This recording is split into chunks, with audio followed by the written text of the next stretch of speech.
अस्सलाम वालेकुम student, doctor Tahmina नज़ीर है। आज हम स्टैटिकल थ्योरी 2 बाय स्टैटिस्टिक्स का नेक्स्ट चैप्टर स्टार्ट करते हैं, जिसमें हम पढ़ेंगे एट्रीब्यूट्स। अपना लेक्चर स्टार्ट करते हैं। बिस्मिल्लाहिर्रहमानिर्रहीम।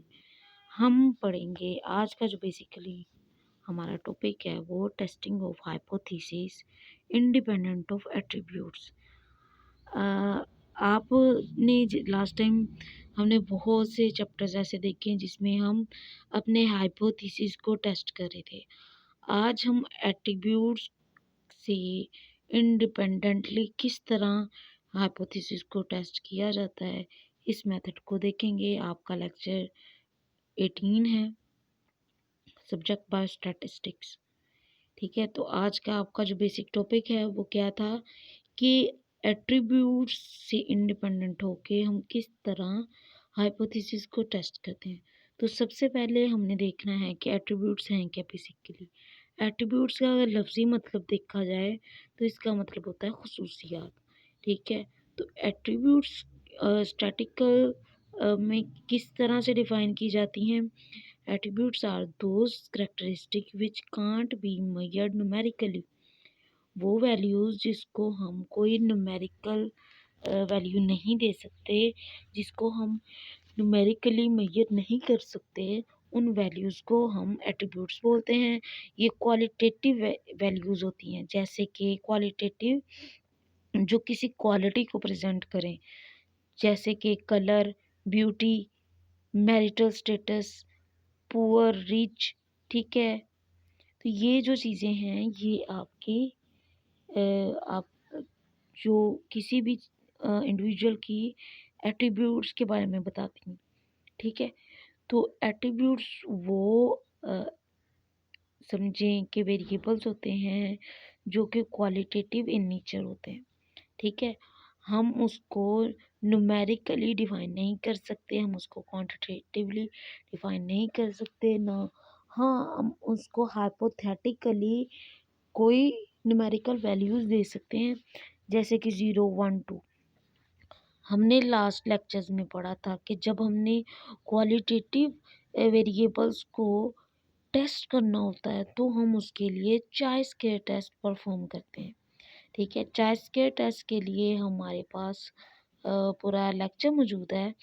हमने चाय स्क्वायर टेस्ट में ये देखा था कि जब दो वेरिएबल एक दूसरे के ऊपर ये इफ़ेक्ट नहीं कर रहा कि वो दूसरे के ऊपर डिपेंड कर रहे हैं कि नहीं कर रहे, इंडिपेंडेंट कौन है, डिपेंडेंट कौन है, सिंपली हम उसमें एसोसिएशन देख रहे थे कि जो क्वालिटेटिव वेरिएबल्स हैं इनके दरमियान कितनी एसोसिएशन है, ये हम चॉइस के टेस्ट से कैलकुलेट करते हैं। तो आज के लेक्चर में हम टेस्टिंग करेंगे आपके क्वालिटेटिव वेरिएबल्स की। ठीक है,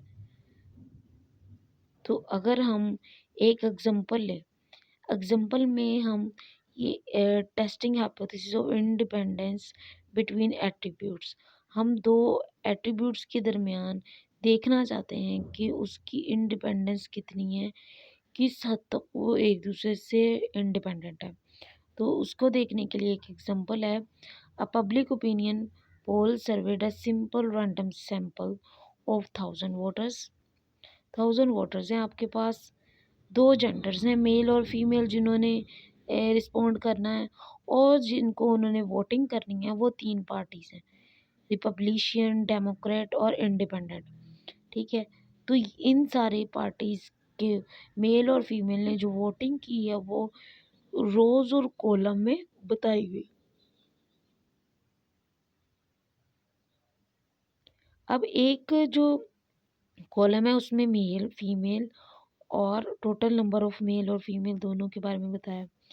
एक में मेल और फीमेल ने सेपरेटली कितने रिपब्लिशन को वोट दिया, कितनों ने डेमोक्रेट्स को वोट दिया और कितनों ने इंडिपेंडेंट को वोट दिया, और उसके बाद इसका टोटल निकाल लिया। अब हमने देखना है गैप इसमें कि do the men voting preference differed significantly from the women's preference. क्या जो आदमियों ने वोटिंग की है, मेंस ने वोटिंग की है, वो फीमेल से किस तरह डिफरेंट है, क्या एक दूसरे से वो डिफ़र कर रहे हैं। तो हमने इसमें लेवल ऑफ सिग्निफिकेंस मतलब कि जो हमारा एरर लेवल है वो 0.05 है। अभी सबसे पहले हमारा जो पैटर्न होता है कि आपने अपना जो अल्टरनेटिव और नल हाइपोथेसिस को डिफाइन कर लेना है। आपका जो इधर नल हाइपोथेसिस है वो क्या कहेगा, gender and voting preference are independent. ठीक है, दोनों जेंडर्स मेल और फीमेल की जो वोटिंग है वो इंडिपेंडेंट है। अल्टरनेटिव हाइपोथेसिस कहता है gender and voting preference are not independent. दोनों मेल और फीमेल की जो वोटिंग है वो इंडिपेंडेंट नहीं है, वो एक दूसरे के ऊपर डिपेंड कर रही है। ठीक है, अब हम जब एक्सपेक्टेड फ्रीक्वेंसी कैलकुलेट करते हैं तो हम सिंपली क्या करते हैं कि रोज़ को कॉलम से मल्टीप्लाई करके सैम्पल साइज के साथ डिवाइड कर देते हैं। तो हम हर रो की हर कॉलम के साथ मल्टीप्लिकेशन करेंगे, मेल के लिए अलग करेंगे, फीमेल के लिए अलग करेंगे। ठीक है, तो जो इधर मैं दिखाती हूँ, जो पीछे डायग्राम ये देखें, मेल की जो अमाउंट है कॉलम में, ठीक है, उसको हम टोटल अमाउंट से जो रो में अमाउंट है उसके साथ हम क्या करेंगे, मल्टीप्लाई करेंगे और डिवाइड कर देंगे टोटल नंबर ऑफ इंडिविजुअल्स के साथ, जो कि टोटल नंबर ऑफ वोट्स के साथ, जो कि है 1000। ठीक है, तो रो 1 में 400 को रो कॉलम 1 के 450 के साथ मल्टीप्लाई कर देंगे और डिवाइड कर देंगे 1000 से। फिर इसी तरह रो 1 के 400 को 450 के साथ कॉलम के 450 के साथ मल्टीप्लाई करेंगे और डिवाइड कर देंगे 1000 के साथ। और इसी तरह मेल की रो 1 को हम कॉलम 3 के साथ मल्टीप्लाई करके डिवाइड कर देंगे 1000 के साथ। ठीक है, तो जो आंसर आया 180, 180 और 40 आया। अब इसी तरह फीमेल के लिए हम करेंगे, रो और कॉलम को मल्टीप्लाई करके डिवाइड कर देंगे 1000 के साथ। अब उसके बाद हमने अप्लाई करना है इसके ऊपर चॉइस के टेस्ट। चॉइस के टेस्ट क्या कहता था कि जो हमारी ऑब्जर्वेशन आई है रो और कॉलम की, ठीक है, उसका जो डिफरेंस है उसको हम स्केल ले लेंगे। ठीक है, और डिवाइड कर देंगे जो हमारी एक्सपेक्टेड वैल्यू आई है आर और सी की, ठीक है, रोज और कॉलम की।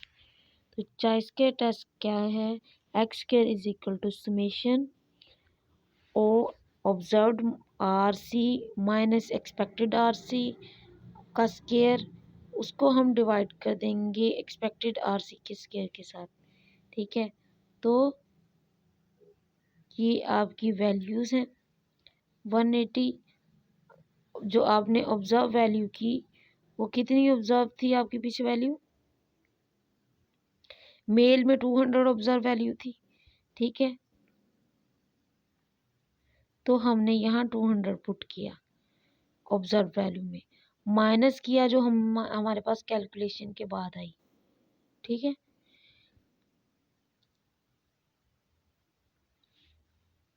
फिर इसी तरह हम यूटिलाइज करते हुए 200 माइनस 180 का स्केल लेंगे और 180 से डिवाइड कर देंगे। फिर उसके बाद हमने क्या करना है, प्लस कर देना है एक्सपेक्टेड फ्रीक्वेंसी ऑब्जर्व 150 से 180 को डिवाइड कर देना है 180 के साथ।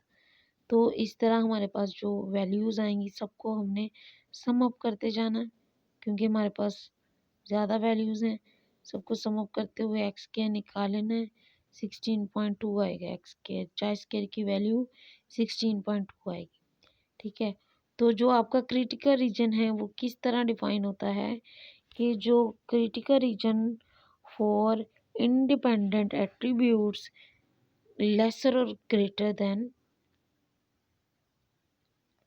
greater than equal to x square of R-1 C-1, ठीक है।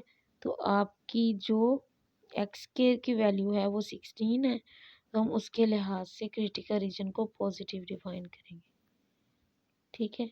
तो इधर अप्लाई किया हुआ है टेस्ट, उसके बारे में हमने बताया हुआ है कि अगर आपकी जो लेवल ऑफ सिग्निफिकेंस है 0.05 हो तो उसके लिहाज से आपका क्रिटिकल रीजन क्या होगा, ठीक है। तो इधर वैल्यू पुट की हुई है,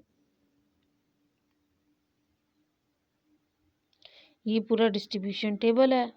तो अगर आपका 0.05 देखिए 0.05 एक्स स्क्वायर की वैल्यू है और उसके बाद जो वैल्यूज़ आती हैं वो 16 तक आती हैं, तो हमारा डिग्री ऑफ फ्रीडम को देखते हुए हम अपना जो क्रिटिकल रीजन है वो डिफाइन करते हैं।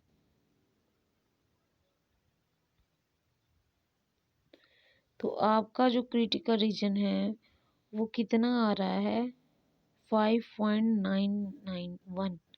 किस तरह आ रहा है कि आपने जो डिग्री ऑफ फ्रीडम है उसको कैलकुलेट करना है।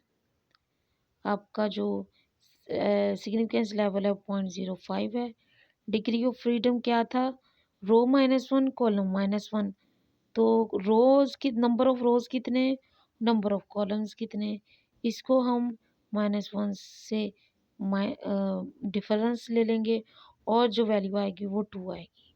तो अब हम अगर देखें कि 0.05 के साथ इधर 0.05 एक्स स्क्वायर के साथ आपकी जो वैल्यू आ रही है वो क्या आ रही है सेकंड डिग्री के साथ, सेकंड डिग्री ऑफ फ्रीडम के साथ 5.991। तो ये आपका आंसर आएगा, ठीक है।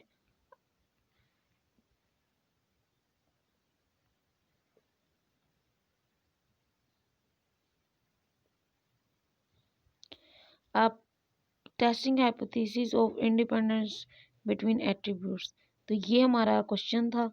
अब उसके अगर हम रिजल्ट्स देखें, because our value fall in rejection region, हमारी जो वैल्यू है वो रिजेक्शन रीजन के अंदर फॉल करती है तो हम नल हाइपोथेसिस को रिजेक्ट करेंगे। पर अगर हम रिजेक्शन रीजन के बाहर फॉल करती तो हम नल हाइपोथेसिस को एक्सेप्ट करते। तो आपका आंसर क्या होगा कि नल हाइपोथेसिस हमारा क्या था, दो हाइपोथेसिस हमने बनाए थे। नल हाइपोथेसिस कह रहा था कि आपकी जो वैल्यूज़ हैं उसके दरमियान कितना डिफरेंस है, ये हम पहले देखते हैं। आपका नल और अल्टरनेटिव हमने क्या डिफाइन किया था, ये देखें।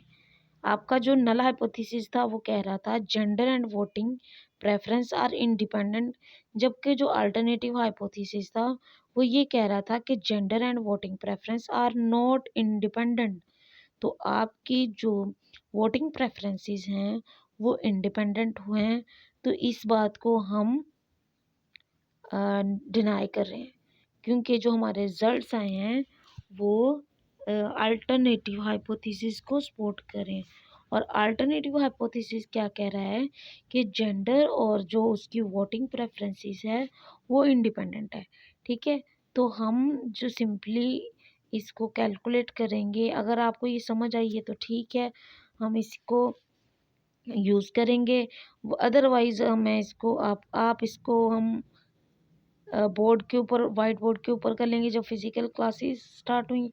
नहीं तो आप मुझे बताएं, मैं आपको वॉइस नोट सेंड कर दूंगी या आपके साथ जूम मीटिंग अरेंज कर लूँगी इस पे।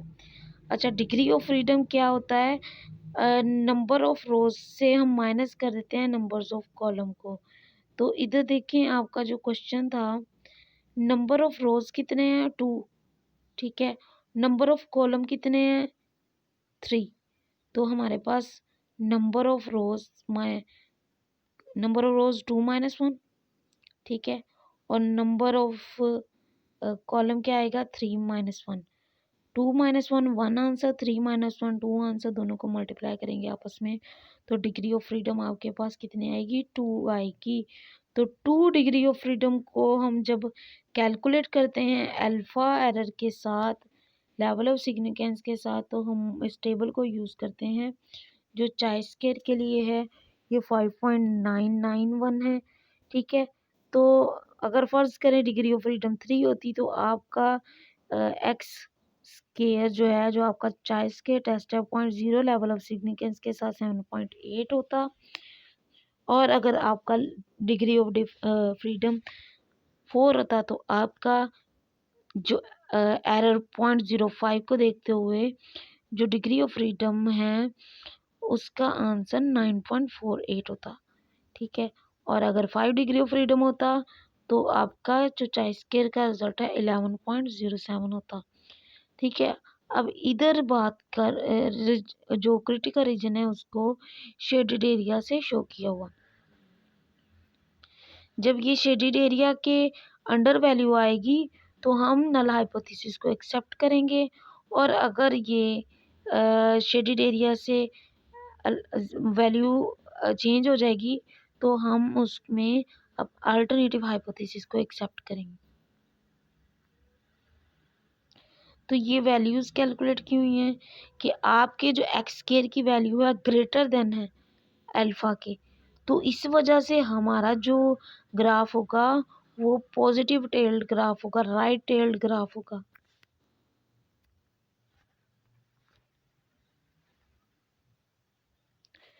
तो आज के लेक्चर में हमने क्या पढ़ा है, हमने बेसिकली एट्रीब्यूट्स के बारे में पढ़ा। एट्रीब्यूट्स क्या होते हैं कि आपकी जो क्वालिटी होती है, जो क्वालिटी वेरिएबल होते हैं जो कि न्यूमेरिकली हम डिफाइन नहीं कर सकते, जिनको हम कोई न्यूमेरिकल वैल्यूज़ नहीं दे सकते, उनकी जैसे कलर हो गया, कास्ट हो गया, आपकी हाइट को तो हम वैल्यू दे सकते हैं, आपके कलर, कास्ट और जेंडर, इस तरह के जो वेरिएबल हैं जिसको आप कोई न्यूमेरिकल वैल्यू नहीं दे सकते, ऐसे वेरिएबल क्वालिटेटिव वेरिएबल कहलाते हैं। और वो ये जो क्वालिटेटिव वेरिएबल हैं ये इसकी एट्रीब्यूट्स हैं। ठीक है, अब एट्रीब्यूट्स को टेस्ट करने के लिए हमने पढ़ा था कि जब हमने क्वालिटेटिव वेरिएबल को टेस्ट करना है तो हम सिंपली चॉइस के टेस्ट अप्लाई करते हैं। चॉइस के टेस्ट आपने पूरा इसके ऊपर लेक्चर लिया हुआ है। चॉइस के टेस्ट बेसिकली क्या होता है कि आपके जो दो क्वालिटेटिव वेरिएबल हैं इनके दरमियान एसोसिएशन को डिटेक्ट करता है, एनालाइज करता है, एसोसिएशन को डिटेक्ट करता है, डिपेंडेंस और इंडिपेंडेंस ऑफ वेरिएबल को ये उस पे ऊपर फोकस नहीं करता। तो अगर आपके पास ऐसे वेरिएबल्स हैं जो क्वालिटेटिव हैं तो हम उसके ऊपर चॉइस के टेस्ट अप्लाई करेंगे। तो हमारे पास डाटा गिवन है, ठीक है, 3 कॉलम है, 2 रोज़ हैं। इसमें क्या है कि मेल और फीमेल ने वोटिंग की है 3 पार्टीज़ को। वो तीनों पार्टीज़ क्या हमने अपनी कन्वीनियंस के लिए एक साइड पे टोटल निकाल लिया है दोनों का, एक रो में और एक कॉलम में टोटल निकाल लिए। फिर हमने इसके ऊपर हाइपोथेसिस दिए कि मेल और फीमेल एक दूसरे के ऊपर डिपेंड कर रहे हैं। फिर हमने हाइपोथेसिस दिया कि जो मेल और फीमेल है और वोटिंग प्रेफरेंसेस है वो अल्टरनेटिव हाइपोथेसिस में एक दूसरे से इंडिपेंडेंट नहीं है। ठीक है, तो उसके बाद हमने एक फार्मूला देखा, उसमें यूज़ करते हुए वैल्यूज़ को पुट करते हुए हमने क्या किया, अपने जो चॉइस के टेस्ट के रिजल्ट्स को कंप्यूट किया।